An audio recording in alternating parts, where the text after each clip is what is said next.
அண்ணாமலை அண்ணாமலை நம்ம. என்னோடய பதிவை பார்க்குற எல்லா குடும்பங்களுக்கும் 100 நன்மைகள் நடக்கட்டும் மனதார வேண்டிக்கிறது. மலை சதுரகிரி மலை, 2வது மலை பொதிகை மலை, 3வது மலை வெள்ளியங்கிரி மலை, 4வது மலை கொல்லிமலை, 5வது மலை ஏழுமலை திருப்பதி முடிஞ்சு போச்சு, 6வது மலை திருவண்ணாமலை, 7வது மலை பழனி மலை. இந்த 7 மலையை ஏன் சொல்கிறோம்னா, இந்த 7 மலையிலும் சித்தர்களை பற்றி சொல்லுவாங்க. அப்போ திருப்பதி கொங்கணர் சித்தர் சமாதி திருப்பதி, இடைக்காடு சித்தரோட சமாதி திருவண்ணாமலை, திருமூலரோட சமாதி சிதம்பரம், பதஞ்சலி முனிவரோட சமாதி ராமேஸ்வரம். அப்போ இது எல்லாமே இப்படி சொல்லி வரும்போது கோரக்கர் சித்தர் சமாதி பேரூர் பட்டீஸ்வரர். ஆனால் பழனியில் மட்டும் போகர் நவபாசான சிலை செஞ்சு வச்சார். அப்போ போகரோட சமாதி பழனி மலை அப்படின்னு யாரும் எடுத்துக்கிட்டாங்களா? இல்லை. அப்போ போகர்னா என்ன, பழனி ஆண்டவம்னா என்ன? அப்போ போகர் பிடிச்சு வச்ச நவபாசான சிலைன்னா என்ன பொருள்? முதல்ல நவபாசானம்னா என்ன? இந்த பூமியில் அது இந்த பொருள் தான்னு யாரும் சொல்லலை, ஏன்னா தெரியாது. இப்போ நவபாசானம் என்பது ஒரு மனிதனோட உடல், உன் பாதம் வர உன் உச்சி வர ஒரு பொருள். அடிமுடி நாதா, அடிமுடி நாதா ஒவ்வொரு மனிதனும். அப்போ அடிமுடி காணாத அண்ணாமலையார், அடிமுடி காணாத அண்ணாமலையார் திருவண்ணாமலை. ஆனால் பழனியில் அதே அடிமுடிநாதர் பாத விநாயகர். உன் பாதத்திலிருந்து உன் உச்சி வர விநாயக பெருமானுக்கு தான் சொந்தம். ஏன்னா உனக்கு 2 கரம் 2 பாதம் தந்து நிமிர்ந்து நிற்க வச்சது விநாயக பெருமான். ஆனால் இந்த விநாயக பெருமானை உருவாக்கியது யார்? பார்வதி. ஆனால் விநாயகன் தலையை உருவாக்கியது சிவன். அப்போ இந்த விநாயகர் தலையை உருவாக்கிய சிவன் யார்? அந்த பார்வதி தேவி யார்? பார்வதி தேவி பிடிச்சு வச்ச விநாயகர் யார்? அப்போ அந்த விநாயகருக்கு இளையது யார்? அப்போ முருகன் கோவப்பட்டு போனார். அப்போ பார்வதி தேவி தான் கொடுத்த மார்பகத்தில் உள்ள பாலை கக்கிட்டு போ. இது முருகனோட கதையில் வரும். அதே போல் ஐயப்பனோட கதையில் தாய்க்கு தலைவலி போக்குவதற்கு புலிப்பால் எடுக்க போன கதையும் இருக்கும். அப்போ ரெண்டும் தாய்ப்பாலோட கதை தான். ஆனால் குந்திகாதேவிக்கு தோன்றிய கர்ணன் தாய்ப்பாலே குடிக்கலையே, எப்படி கர்ணன் வளர்ந்தான்?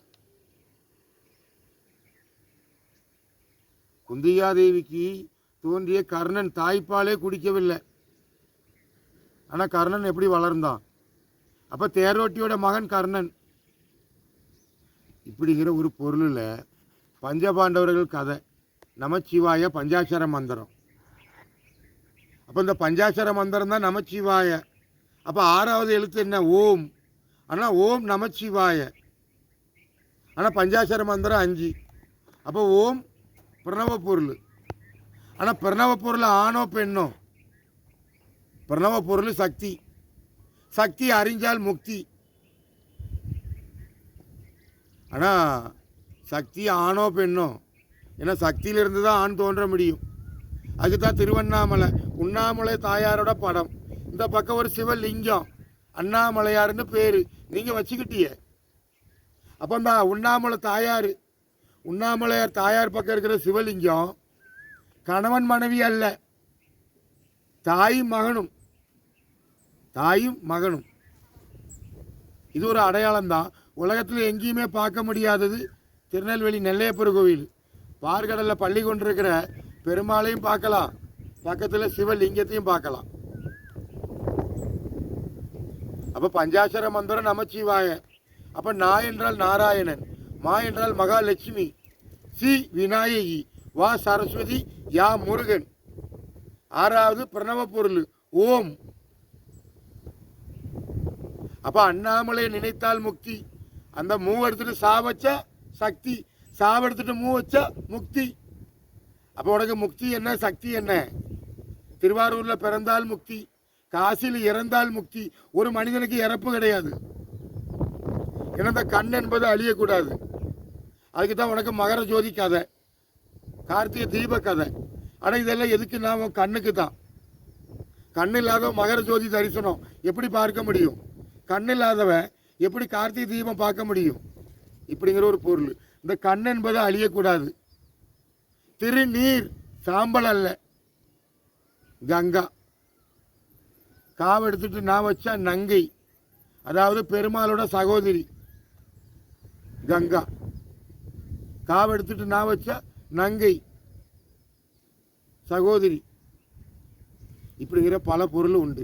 அதாவது காசியில் இறந்தால் முக்தி, ஒரு மனிதனுக்கு இறப்பு கிடையாது. அண்ணாமலையை நினைத்தால் முக்தி, புதைச்சா மரணம் கிடையாது, புதைச்சா சிவலிங்கம். அதுதான் உலகத்தில் எங்கேயுமே பார்க்க முடியாதது, திருவண்ணாமலையில் பார்க்கலாம். ஒரு ஆண் இறந்து போனாலும் புதைச்சிட்டு சிவலிங்கம் அடையாளம், அருகில் ஒரு நந்தி.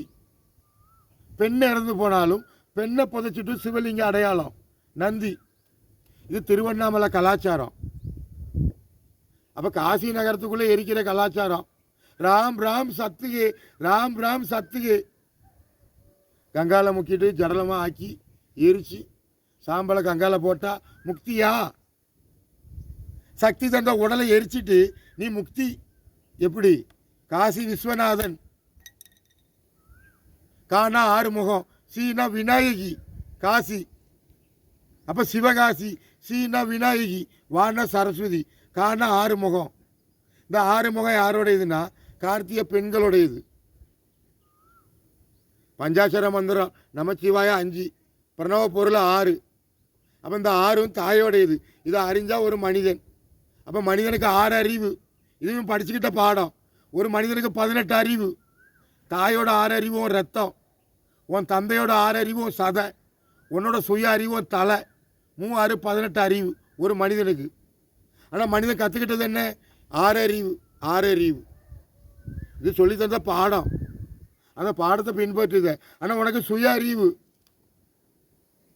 வந்தால் மட்டும்தான் உனக்கு புரிய வரும்.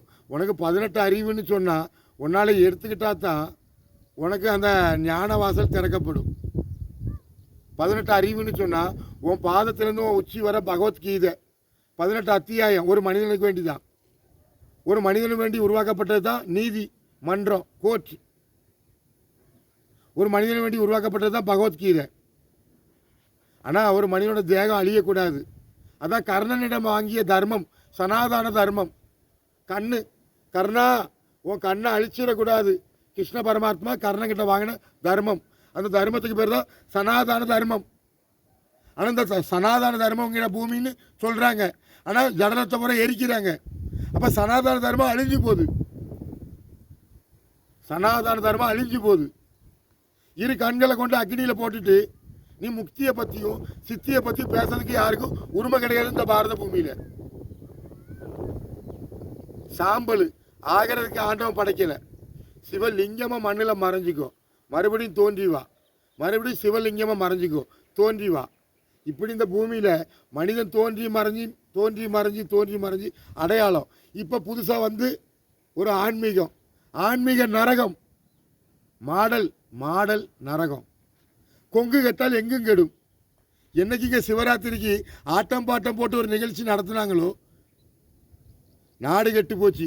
கொங்கு கெட்டால் எங்கும் கெடும். இந்த கொங்கு நாட்டுக்குள்ள சிவராத்திரிக்கு ஆடல் பாடல் நிகழ்ச்சி.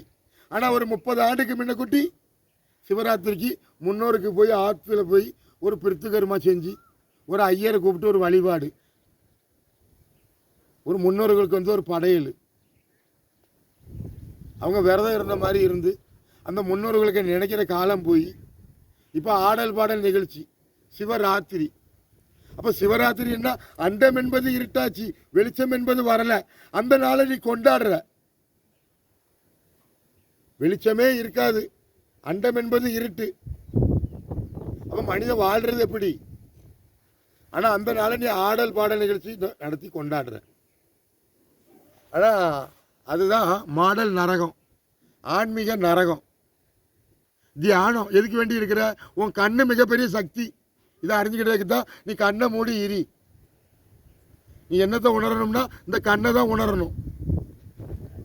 ஆனால் அந்த கண்ணை கொண்டு போய் நீ அக்னியில் போடும்போது தான் உனக்கு நரகம் என்னன்னு தெரிய வரும், வேதனை என்னன்னு தெரிய வரும். ஆனால் இந்த மண்ணில் புதைக்கணும். அதுக்கு தான் ஒரு நல்ல பாம்பை அடித்து கொன்னாலும் அதை புதைச்சி பச்சரிசி பால் ஊற்று. ஆனால் ஒரு நல்ல பாம்புக்கு மனிதன் இதை செய்யும் போது மனித உடலுக்கு இந்த மனிதன் என்ன செய்கிறான்? உடனே சொல்லுவான், ஒரு மனிதனுக்கு மிகப்பெரிய சக்தி குண்டலினி சக்தி. அந்த குண்டலினி சக்தி தான் இந்த இரு கண்ணு. பதஞ்சலி ஒரு கண்ணு வியாக்கரபாதர். இந்த 2 கண்ணும் இறைவா பரம்பொருளே எனக்கு இரு காரம் இரு பாதம் தான். இந்த இரு கண்ணை வச்சு இந்த மனித இனத்துக்கு பூரா ஒரு நல்ல வழியை சொல்லி கொடுக்குறேன். பதஞ்சலி வியாக்கரபாதர், இடது வலது கண்ணு. நீ என்னத்தை யோகா பண்ணாலும் இந்த கண்ணை வச்சு தான் செயல்பட முடியும். பூமிக்கு கடல் அழகு, கடலுக்கு நீர் அழகு, நீருக்கு நில அழகு, நிலாக்கு நட்சத்திரங்கள் மீது அழகு. ஆனால் ஒவ்வொரு மனிதனும் ஒவ்வொரு நட்சத்திரம். ஆனால் இந்த நட்சத்திரம் பூரா மண்ணில் மறையணுமே தவிர சாம்பல் ஆகக்கூடாது. இதுதான் தீப வழிபாடு. இந்த தீப வழிபாடு என்னென்னு கேட்டீங்கன்னா, கண்ணு இருக்க போய் தான் நீ தீபத்தை பார்க்குற. அகில உலக பரபிரம்ம ஜோதியே எனது மகர ஜோதி, அருட்பெருஞ்சோதி கடல் பெருங்கருணை.